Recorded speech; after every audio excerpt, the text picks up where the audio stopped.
எல்லாம் நல்வழிப்படுத்திட ஓட்டு போட வாங்க நீங்க, ஓட்டு போட வாங்க உங்க, ஓட்டு போட வாங்க நீங்க, நம்ம நாட்டை எல்லாம் நல்வழிப்படுத்திட. 5 ஆண்டு ஒரு முறை மாற்றம் கண்டிட வாய்ப்பு, அதை உணர்ந்து மகிழ்ந்து புரிந்து நீயோ.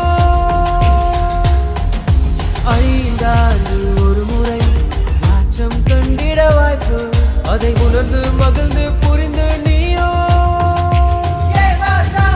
ஓட்டு போட வாங்க நீங்க, ஓட்டு போட வாங்க உங்க, ஓட்டு போட வாங்க நீங்க, நம்ம நாட்டை எல்லாம் நல்வழிப்படுத்திட. ஓட்டு போட வாங்க நீங்க, ஓட்டு போட வாங்க உங்க, ஓட்டு போட வாங்க நீங்க, நம்ம நாட்டை எல்லாம் நல்வழிப்படுத்திட. தேசத்திற்கான தேர்வு, மக்கள் முடிவே தீர்வு. இது நமது பெருமை, நமது உரிமை, நமது விரல்மை.